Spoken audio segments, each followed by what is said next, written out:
नमस्कार साथियों, स्वागत है आपका अनअकैडमी के इस ऑनलाइन प्लेटफॉर्म राजस्थान 360 पर। प्यारे साथियों, राजस्थान 360 अनअकैडमी का यूट्यूब चैनल है और जुड़े रहिए अनअकैडमी के साथ। अनअकैडमी के साथ आप आरपीसी के सभी जो कंपटीशन एग्ज़ाम हैं उनको क्लियर कर सकते हैं। मैं लीलाधर प्रजापति में नेट हिस्ट्री से और मुझे ऑनलाइन तथा ऑफलाइन क्लासेज लेते हुए 8 वर्ष का अनुभव है।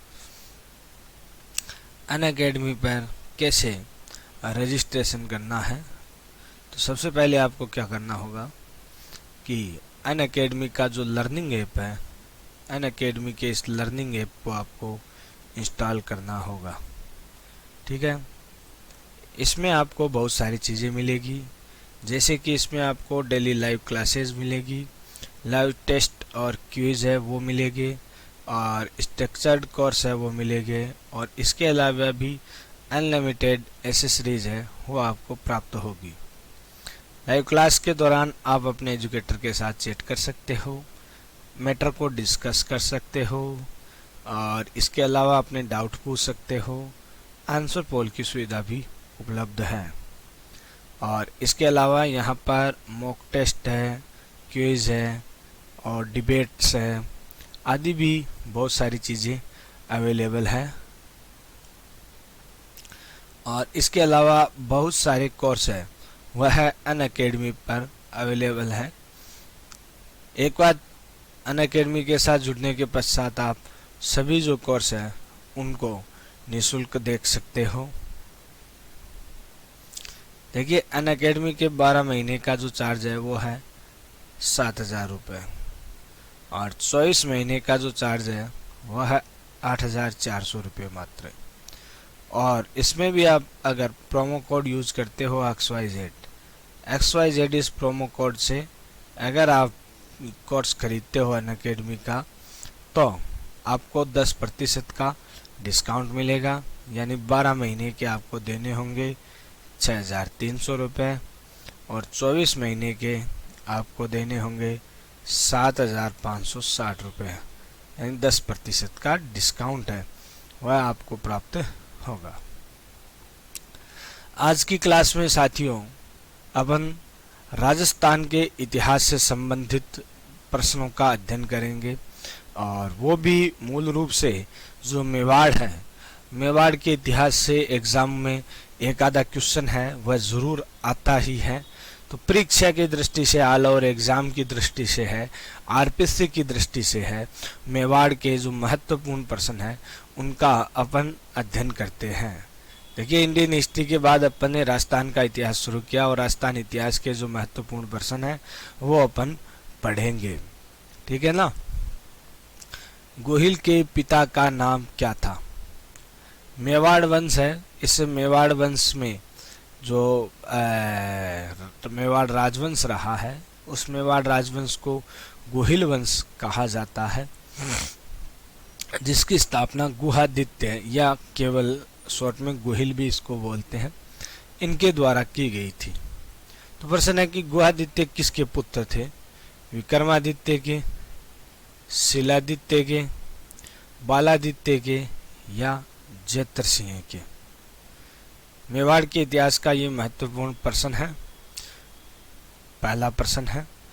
अपन राजस्थान के कुछ एक क्वेश्चन हैं जो परीक्षा की दृष्टि से काफ़ी महत्वपूर्ण है, उनको पढ़ने के पश्चात वापस इंडियन हिस्ट्री है उसका अध्ययन करेंगे, और इस पहले प्रश्न का सही उत्तर है शिलादित्य।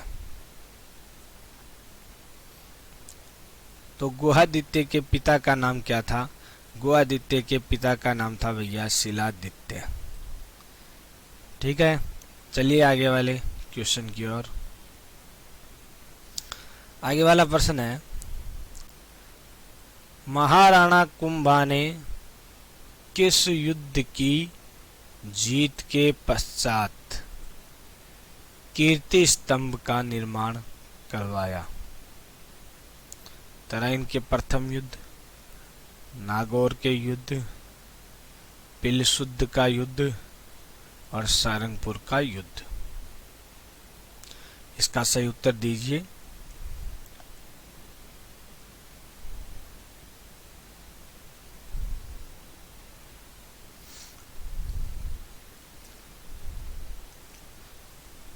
और भैया इसका सही उत्तर है सारंगपुर का युद्ध। कौन सा युद्ध? सारंगपुर का युद्ध। जी हाँ, महाराणा कुंभा और मालवा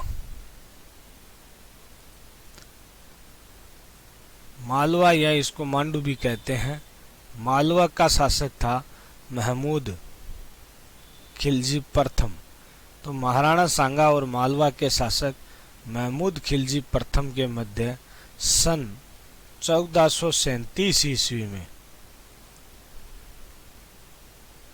1437 ईस्वी के अंदर एक युद्ध हुआ था और उस युद्ध का नाम क्या था?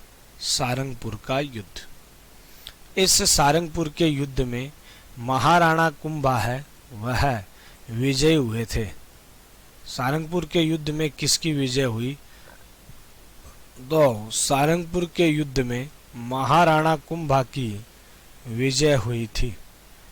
ठीक है ना, महाराणा कुंभा है, ये सारंगपुर के युद्ध में विजय श्री प्राप्त करते हैं। अब सारंगपुर के युद्ध में महाराणा कुंभा की विजय होती है और भैया इस विजय के उपलक्ष्य में ही कुंभा ने चित्तौड़ दुर्ग जो है, इस चित्तौड़ दुर्ग में विजय स्तंभ का निर्माण करवाया था। ये जो विजय स्तंभ है ये कुंभा की कीर्ति का बखान करता है और इस कारण से इसे कीर्ति स्तंभ भी कहा जाता है। बट एक बात याद रखना कि विजय स्तंभ और कीर्ति स्तंभ एक ही है, बट जो जैन कीर्ति स्तंभ है ना वो अलग है। ठीक है ना। आगे वाला प्रश्न देखो, अच्छा प्रश्न है। ऑल ओवर कंपटीशन एग्जाम के लिए, चाहे वो फर्स्ट ग्रेड हो, चाहे वह सेकंड ग्रेड हो, रिट हो, पटवार हो, पुलिस हो, सब में अच्छा प्रश्न बनता है। हल्दी घाटी के युद्ध के समय कौन सा इतिहासकार मौजूद था जिसने राजपूतों के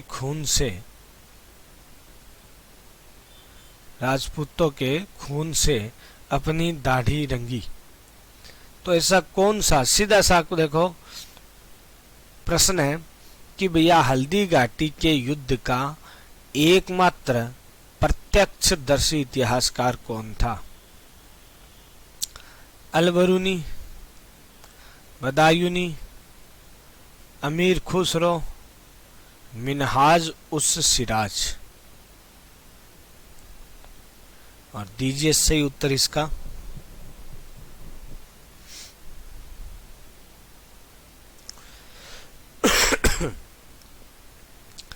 इसका सही उत्तर होगा बदायूनी। बदायूनी है, यह हल्दी घाटी के युद्ध का एकमात्र प्रत्यक्षदर्शी इतिहासकार था और बदायूनी है, इसने जो हल्दी घाटी को युद्ध है, हल्दी घाटी का जो युद्ध है, इस हल्दी घाटी के युद्ध को गोगुंदा का युद्ध भी कहा है। बदायूनी ने ही हल्दी घाटी के युद्ध को क्या कहा है?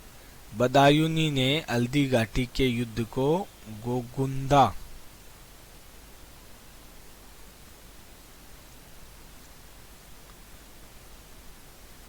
का युद्ध कहा है।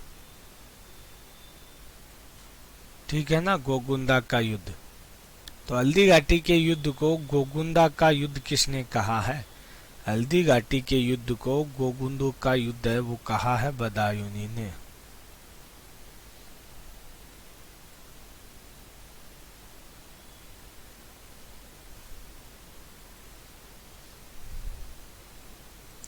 ठीक है ना।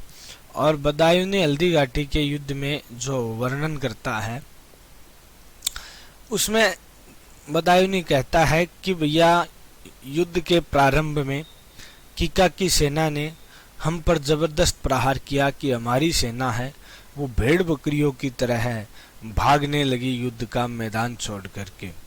भीड़ इतनी जबरदस्त थी कि कौन सी सेना हमारी है और कौन सी सेना कीका की है पता नहीं चल रहा था। तब मैंने आसफ खां से पूछा कि किस प्रकार से पता चले कि कौन सी हमारी सेना है और कौन सी शत्रु की सेना है। तो आसफ खां ने कहा कि तुम तो बस तीर चलाते रहो, किसी भी सेना का सैनिक मरे, इस्लाम को तो फायदा है। और भीड़ इतनी जबरदस्त थी कि हमारा एक भी तीर खाली नहीं जा रहा था। इस प्रकार से मुझे काफिरों के खून से दाढ़ी रंगने का सौभाग्य प्राप्त हुआ। तो यहाँ पर इस वर्णन के आधार पर ये प्रश्न जो है वो बना हुआ है। चलिए आगे वाला प्रश्न देखते हैं। हल्दी घाटी के युद्ध में महाराणा प्रताप का सहयोगी नहीं था। इनमें से कौन सा व्यक्ति है वह महाराणा प्रताप का सहयोगी नहीं था हल्दी घाटी के युद्ध में? आपके ऑप्शन है राणा पुंजा, हाकिम खां सूरी, हाजी खां पठान और झाला मान। कौन सा व्यक्ति है वो महाराणा प्रताप का हल्दी घाटी के युद्ध में सहयोगी नहीं था? या अपन ऐसे कह सकते हैं कि वह कौन सा व्यक्ति था जिसने हल्दी घाटी के युद्ध में भाग नहीं लिया इनमें से?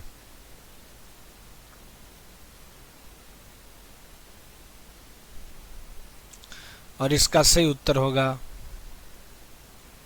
हाजी खां पठान। हाजी खां पठान है, इसने हल्दी घाटी के युद्ध में प्रताप की तरफ से भाग नहीं लिया था। आगे वाला प्रश्न है मेवाड़ का। आहड़ को अपनी राजधानी किसने बनाया? आहड़ को अपनी राजधानी बनाने का श्रेय किसे जाता है? किसके द्वारा आहड़ को अपनी राजधानी बनाया गया था? बप्पा रावल, अलट, सांगा, कुंभा।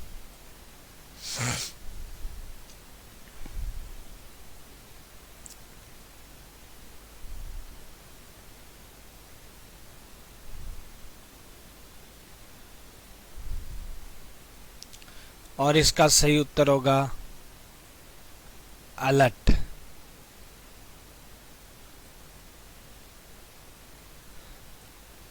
अलट के द्वारा आहड़ को अपनी राजधानी बनाया गया था। बप्पा रावल है, इन्होंने नागदा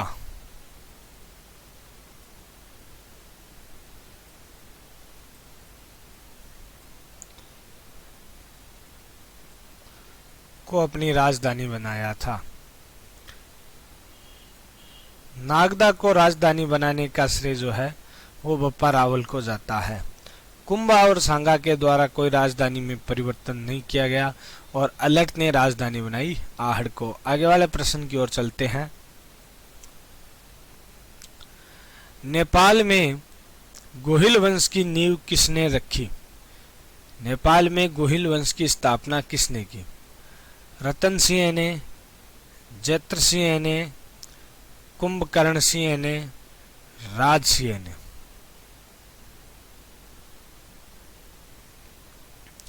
कौन सा व्यक्ति था जिसने नेपाल में गोहिल वंश की स्थापना की? और इसका सही उत्तर होगा कुंभकर्ण सिंह। सही उत्तर क्या होगा? कुंभकर्ण सिंह है। ठीक है ना? हाँ जी, कुंभकर्ण सिंह है, इनके द्वारा ही नेपाल में गोहिल वंश है इसकी स्थापना की गई थी।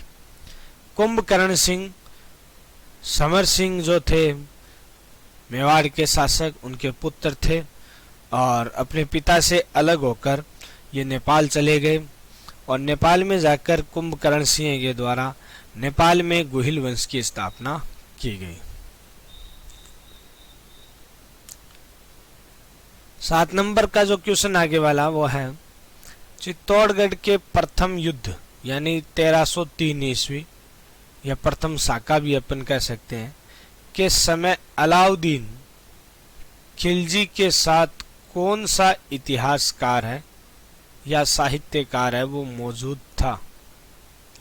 यानी चित्तौड़ का जो प्रथम शाका हुआ, उस प्रथम शाके के दौरान अलाउद्दीन खिलजी के साथ कौन सा इतिहासकार वहां पर उपस्थित था। आपके ऑप्शन है बदायूनी, अल उतबी, अमीर खुसरो, फरिश्ता।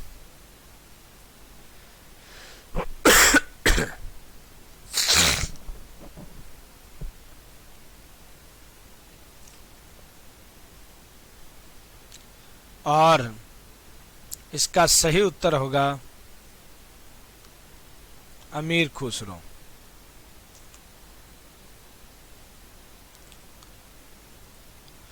जी आपको पता होगा कि अमीर खुसरो अलाउद्दीन खिलजी का दरबारी इतिहासकार था, ठीक है ना। और चित्तौड़ का जब प्रथम शाका हुआ, उस दौरान अमीर खुसरो जो है वह अलाउद्दीन खिलजी के साथ उपस्थित था। और देखिए भैया, चित्तौड़ का ये जो प्रथम शाका हुआ, इस शाके के दौरान रावल रतन सिंह के नेतृत्व में राजपूतों ने केसरिया व्रत धारण किया और महिलाओं द्वारा भैया रानी पद्मिनी के नेतृत्व में जौहर व्रत धारण किया गया था। आगे वाला प्रश्न है, पन्ना धाय जब उदय सिंह को बनवीर से बचाकर कुंभलमेर यानी कुंभलगढ़ पहुंचाया, उस समय वहां का किलेदार कौन था। यानी पन्ना धाय ने बनवीर से उदय सिंह को बचाकर कुंभलगढ़ भेजा था, तो उस समय कुंभलगढ़ का किलेदार कौन था। कुशाल सिंह, रावत बाघ सिंह, आशा देवपुरा, शिव सिंह। कुशाल सिंह, बाघ सिंह, आशा देवपुरा और शिव सिंह। बताइए इसका सही आंसर।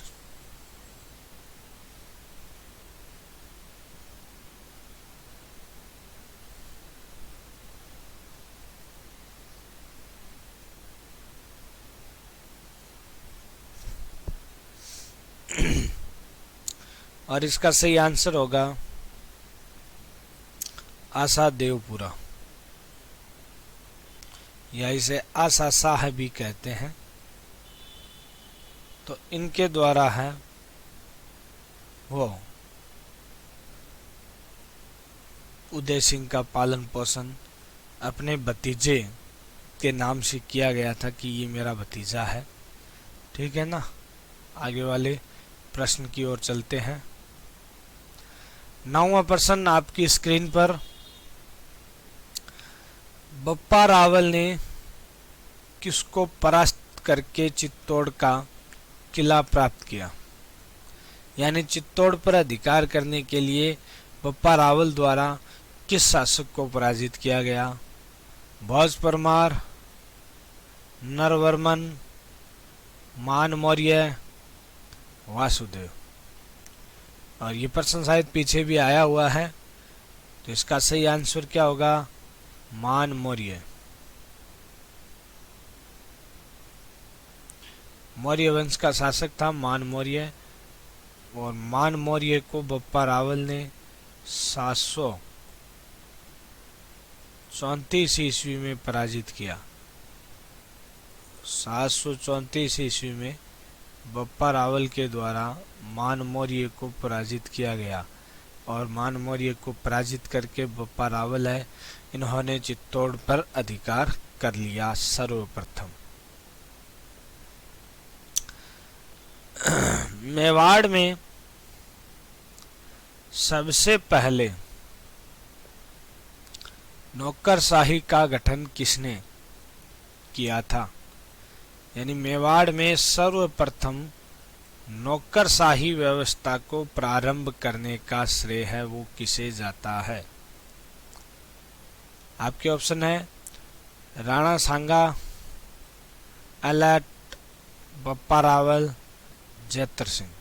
तो कौन सा व्यक्ति था जिसने नौकरशाही व्यवस्था को प्रारंभ किया था? अच्छा प्रश्न है। नौकरशाही व्यवस्था से मतलब हो गया नौकरों को भी शाही सुख सुविधाएं हैं वो प्रदान करना। और दीजिए इसका सही उत्तर।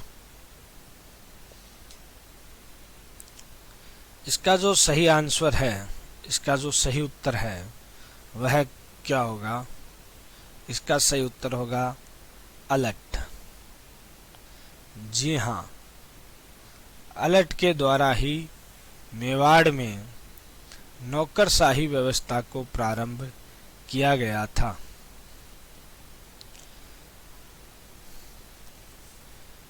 केसरी सिंह बाहरट ने चेतावनीरा चुंगटिया लिखकर किस महाराणा को दिल्ली दरबार में जाने से रोका था? देखिए 1903 ईस्वी की बात है।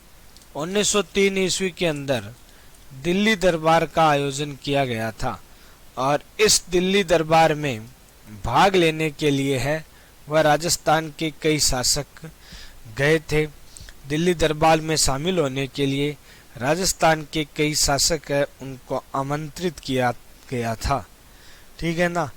तो मेवाड़ में उस समय महाराणा फतेह सिंह का शासन था और महाराणा फतेह सिंह है वो भी दिल्ली दरबार में शामिल होने के लिए जा रहे थे।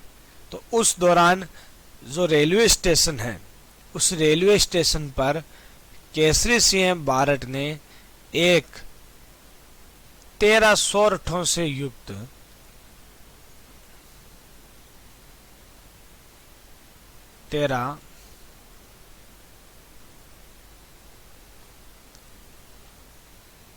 सोरठों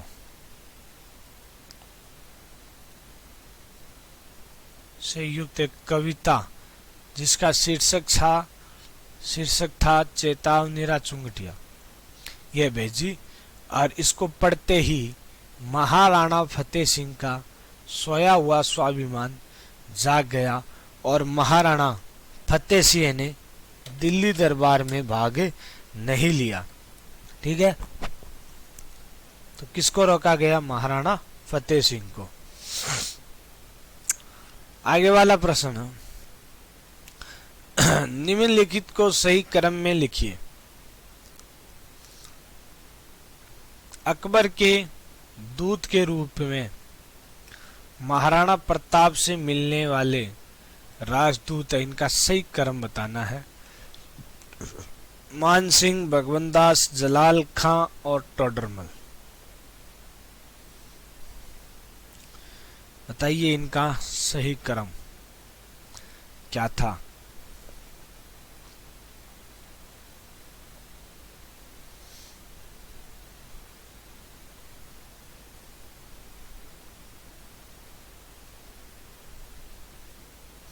और इसका सही उत्तर क्या होगा? 3 नंबर यह है। अकबर ने प्रताप से अधीनता स्वीकार करवाने के लिए प्रताप के पास 4 दूत मंडल भेजे थे। ठीक है ना। और इनका क्रम याद रखने के लिए एक छोटी सी ट्रिक यूज में लेते हैं। लगभग अपने क्या है, मारवाड़ी में बोलते हैं जो पढ़ता नहीं है, बुद्धि उसकी काम नहीं करती है, उसको बोलते हैं अपन को तो जमा बाटो है। वो तो की है जमा बाटो है। तो इरिट्रे का ये जमा बाटो। जैसु जलाल खां से पहली गयो, माशु मान सिंह अट भाग और भय याद रखना है भगवंत दास और टोडुसु टोडरमल। ठीक है।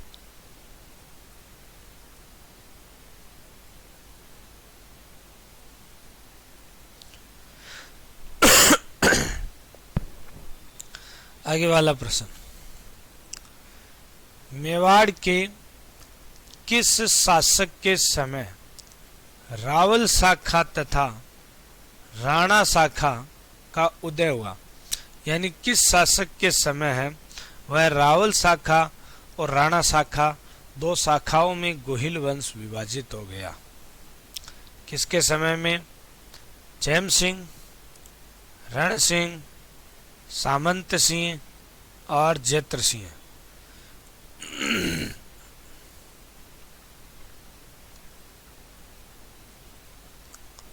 और आपका सही उत्तर होगा रण सिंह।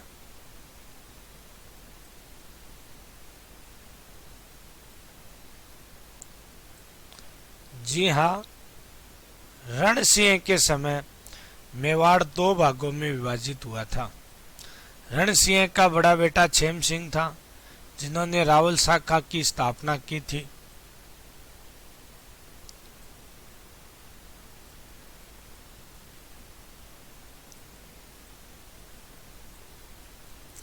और रण सिंह का छोटा बेटा था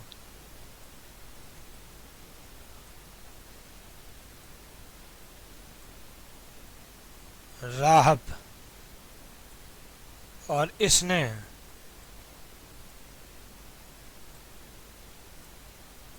राणा शाखा की स्थापना की थी। और यही राणा शाखा है वो आगे चल करके सिसोदिया शाखा कहलाई थी। आगे वाला प्रश्न है, मेवाड़ की राणा शाखा यानी सिसोदिया शाखा का आदि संस्थापक कौन था? आदि यानी ये शुरू किसने की थी? शुरू में गुहादित्य, बप्पा रावल, राहब और राज सिंह। और इसका उत्तर अभी पीछे वाले प्रश्न में मिल गया आपको। कौन है? राहब। आगे वाला प्रश्न देखिए, प्रसिद्ध ग्रंथ हमीर मद मर्दन पुस्तक के रचयिता कौन है? जयश्री सूरी, नयनचंद्र सूरी, जोधराज, शारंगधर। हमीर मद मर्दन पुस्तक के रचयिता कौन है?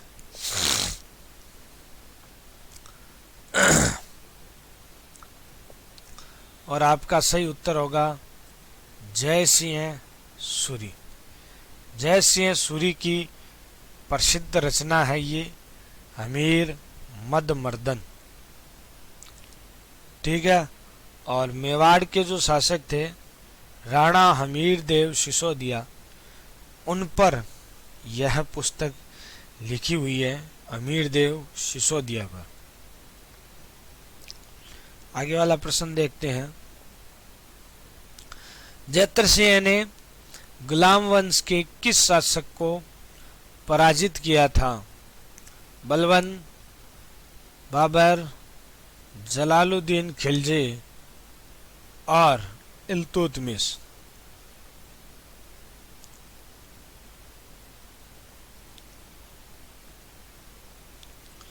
किसको पराजित किया?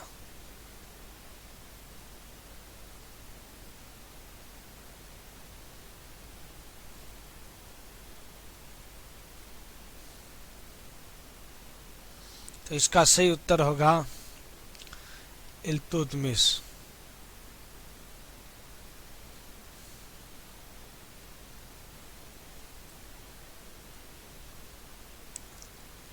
इल्तुतमिश इसका सही आंसर होगा। ठीक है ना। आगे वाला प्रश्न देखिए, 25 अगस्त 1303 ईस्वी को रतन सिंह को हराकर अलाउद्दीन खिलजी ने चित्तौड़ पर अपना अधिकार कर लिया और इसका नाम अपने पुत्र के नाम पर रखा। खैराबाद, साहेबाद, खिजराबाद, मोनिनाबाद। ये सारे प्रश्न पीछे एग्जामों में आए हुए प्रश्न है, मेवाड़ से संबंधित आए हुए प्रश्न है, उनको ही मैं आपके सामने लेकर आया हूं। और इसका सही उत्तर क्या होगा?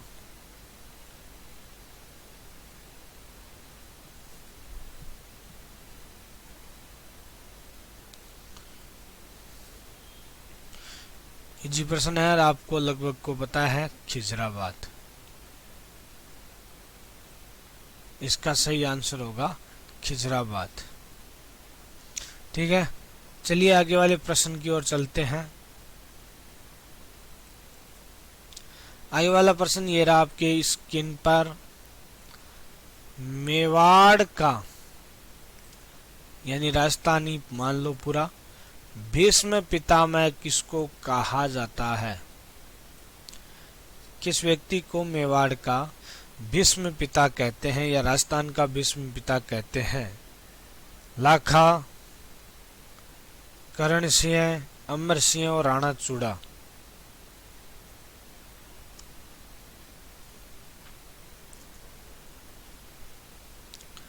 और आपका सही उत्तर है राणा चूड़ा। आगे वाला प्रश्न बहुत ही अच्छा प्रश्न है एग्जाम की दृष्टि से। एकलिंग महात्म्य का प्रथम भाग कुंभा ने लिखा है, जिसे किस नाम से जाना जाता है? देखिए, एकलिंग महात्म्य है, ये अगर पूछा जाए कि किसकी रचना है तो एकलिंग महात्म्य की रचना किसने की है? कान्य व्यास ने की है।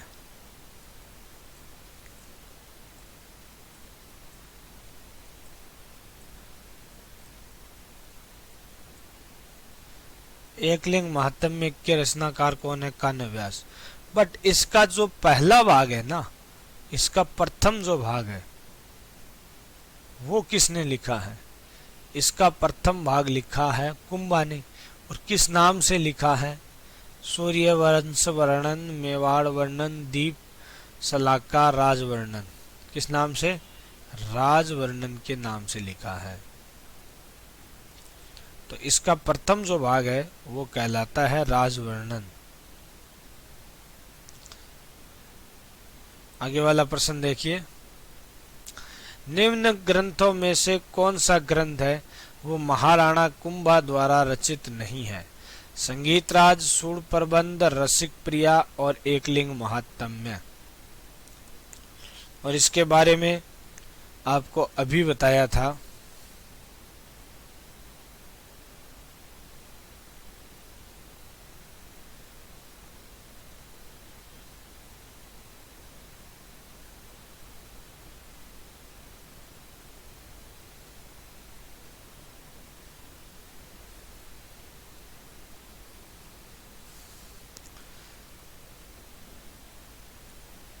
एकलिंग महात्म्य,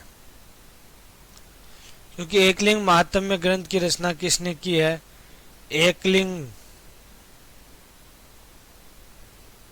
महात्म्य ग्रंथ की रचना है वह कान्य व्यास ने की है।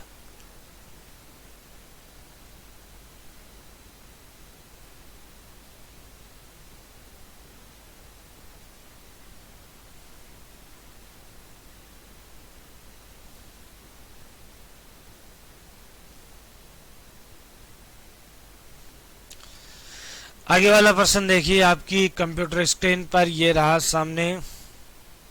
श्यामल दास की वीर विनोद के अनुसार राजस्थान के 84 दुर्गों में से कितने दुर्गों का निर्माण महाराणा कुंभा ने करवाया? 16, 80, 32, 64।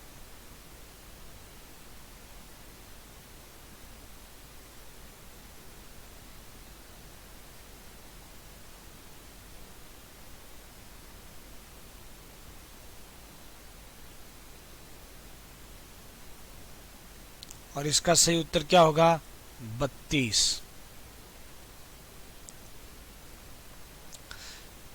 वीर विनोद के रचनाकार है कविराज श्यामल दास। और श्यामल दास ने बताया है कि मेवाड़ में जो 84 दुर्ग है उन 84 दुर्गों में से 32 दुर्गों का निर्माण महाराणा कुंभा ने करवाया है और इसी कारण कुंभा को क्या कहा जाता है? स्थापत्य कला का जनक कहा जाता है।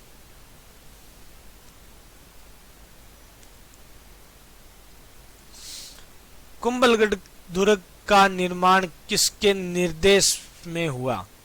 जेता, राधा कृष्ण, मंडन, सोमदेव। किसके निर्देशों पर कुंभलगढ़ के किले का निर्माण कार्य हुआ था? इसके निर्देशक और वास्तुकार कौन थे? सीधा साग है। तो इसके निर्देशक और वास्तुकार थे मंडन। मंडन जो है, ये मंडन महाराणा कुंभा के भी दरबारी वास्तुकार थे और मंडन के द्वारा ही कुंभलगढ़ के किले का निर्माण कार्य वो करवाया गया था।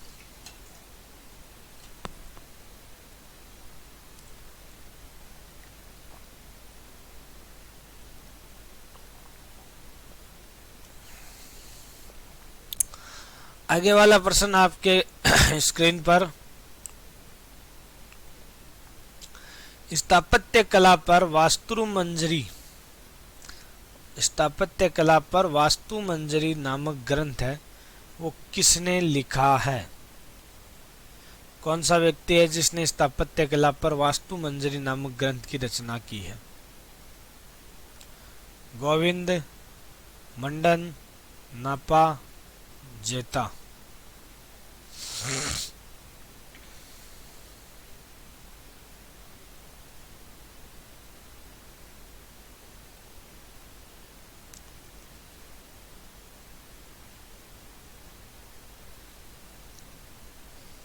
क्या होगा सही उत्तर?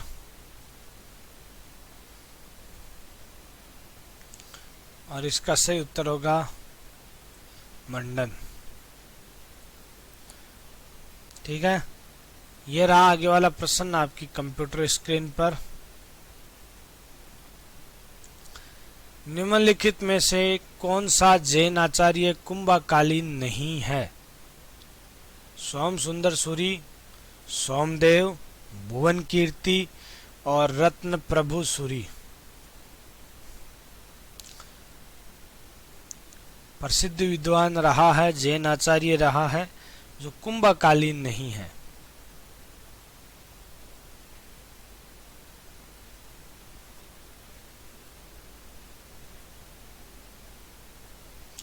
दीजिए इसका जल्दी से सही उत्तर।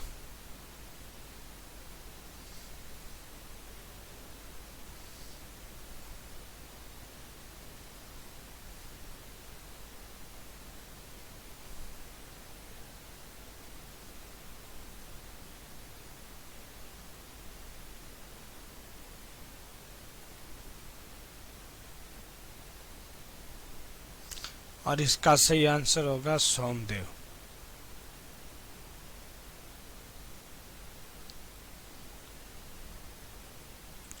सोम सुंदर सूरी, भुवन कीर्ति और रत्नप्रभ सूरी है, ये कुंभा के समकालीन थे। सोमदेव है वह है कुंभा का समकालीन नहीं था।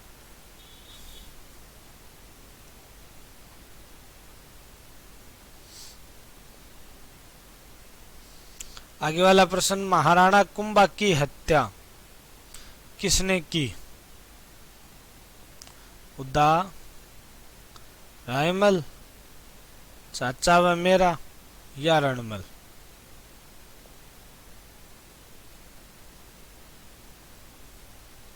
और इसका सही उत्तर है उद्दा। उद्दा कौन था? उद्दा महाराणा कुंभा का पुत्र था।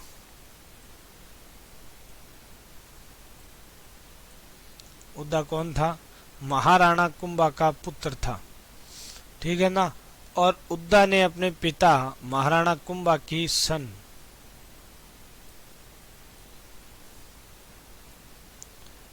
1468 ईस्वी में हत्या करके गद्दी प्राप्त की थी। ठीक है ना।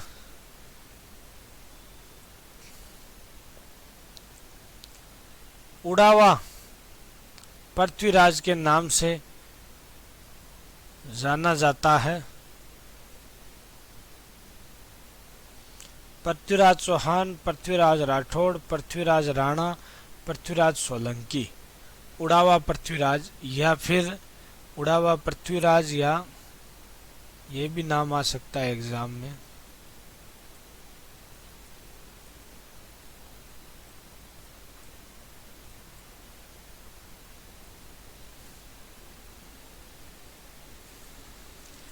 उड़ना राजकुमार।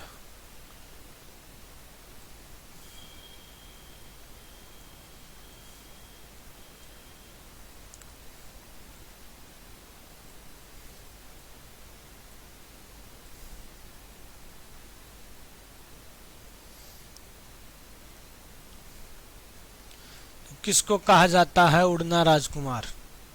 किसको? पृथ्वीराज राणा को। पृथ्वीराज राणा से मतलब पृथ्वीराज सिसोदिया। ठीक है ना। इसको कहते हैं उड़ना राजकुमार। आगे वाला प्रश्न है, निम्नलिखित में से कौन खानवा के युद्ध में सांगा के पक्ष में नहीं लड़ा था? देखो नहीं आया है, यानी खानवा के युद्ध में सांगा की तरफ से इनमें से किसने भाग नहीं लिया?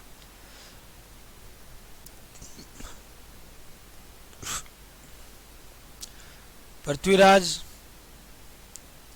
महमूद लोधी, मालदेव, राव सुरजनाड़ा। कौन सा व्यक्ति था जिसने खानवा के युद्ध में सांगा की तरफ से भाग नहीं लिया था?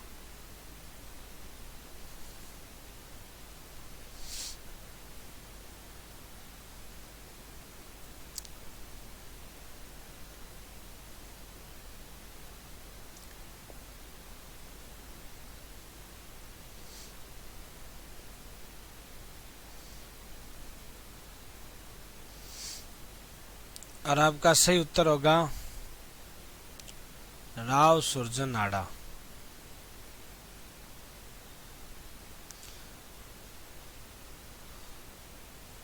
ठीक है। मालदेव राठौड़ बीकानेर से थे, सॉरी मारवाड़ से थे।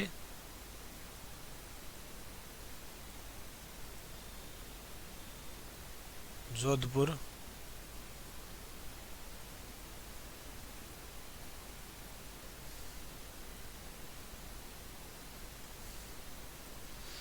और ये थे पृथ्वीराज कछवा है, और पृथ्वीराज कछवा आमेर से थे।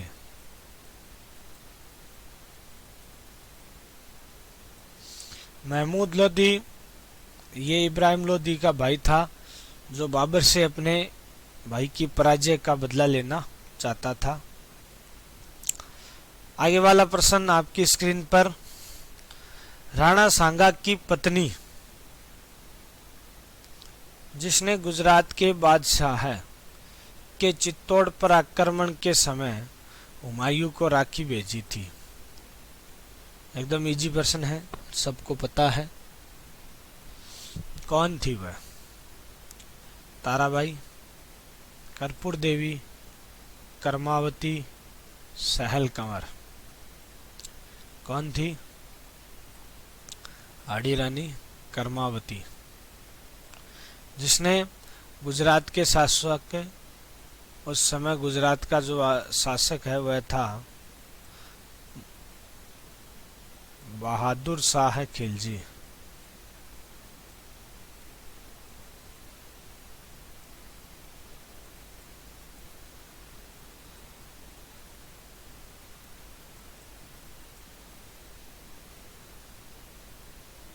और गुजरात के बहादुर शाह है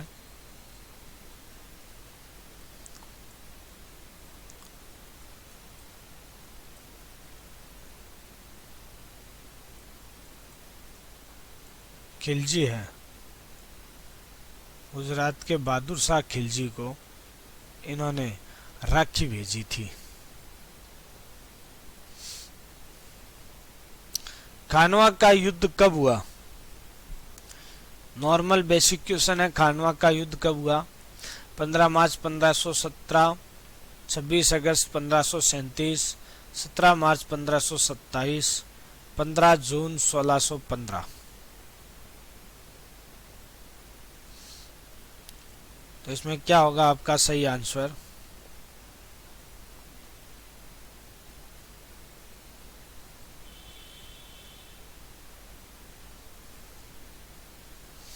और इसका सही आंसर होगा भैया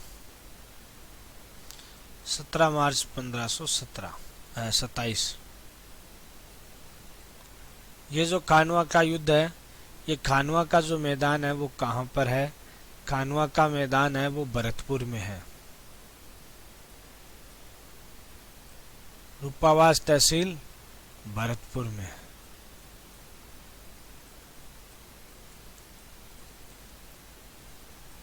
और खानवा का जो युद्ध है वह भी आपको पता है। ये खानवा का जो युद्ध है वो मेवाड़ के शासक महाराणा सांगा और मुगल आक्रांता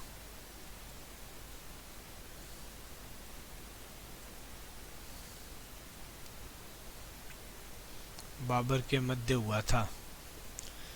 ठीक है ना। महाराणा प्रताप का राज्याभिषेक कहाँ हुआ? किस क्षेत्र में प्रताप का राज्याभिषेक हुआ था? गोगुंदा, कुंभलमेर, उदयपुर, चावंड। तो प्रताप का जो राज्याभिषेक है वो कहाँ पर होता है?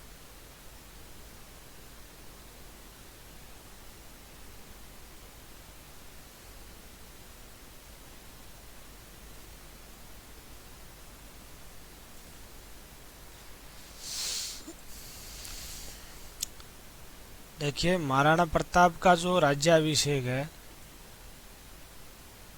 बिल्कुल 28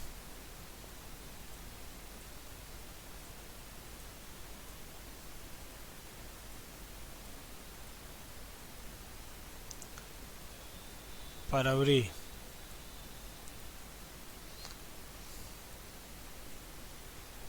1572 ईस्वी को गोगुंदा में होता है।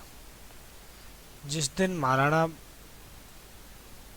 उदय सिंह प्रताप के पिता थे, महाराणा उदय सिंह।